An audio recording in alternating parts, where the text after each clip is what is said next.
Have you ever thought that you could live your life with just a couple of dollars a day and still be the happiest person on the planet?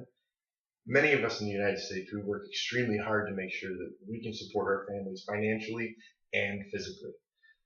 The people of the Punta Cana Dominican Republic dream of living the same lives that we, the people of the United States, live every single day. The purpose of today's speech is to kind of give a little bit of a culture difference between the people of Punta Cana and the people of the United States. In 2015, my wife and I visited Punta Cana, Dominican Republic for our honeymoon.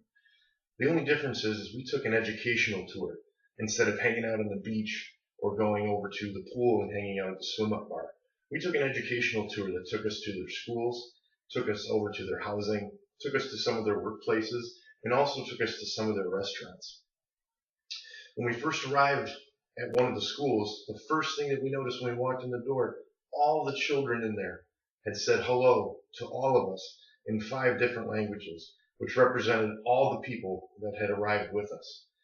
All the children were in one small room in a small building, and that goes grades all the way from kindergarten all the way up through the 6th grade, all in one room, all learning under the same umbrella.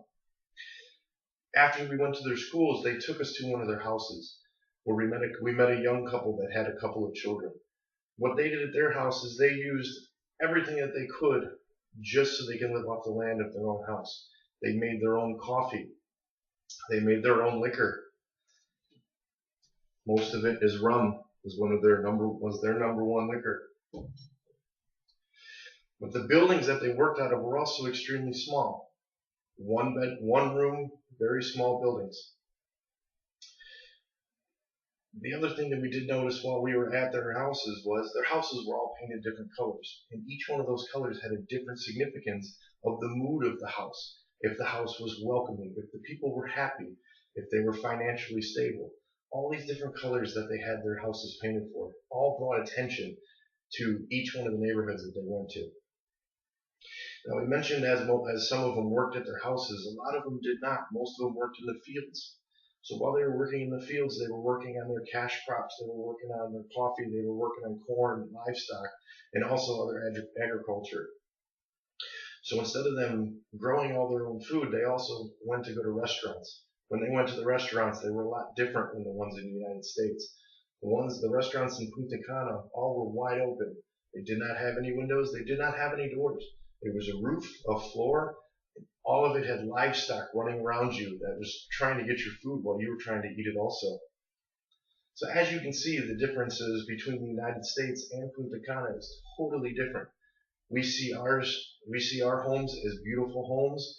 They also see themselves as beautiful homes. The difference is that our homes are much larger, their homes are much smaller. What we also noticed is that everybody down there was happy.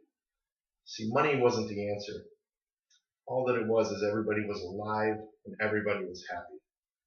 So, just so we understand, everything that we have, we cherish a little bit more, just knowing that there are people in this world that don't have the same things that us, you people of the United States, have.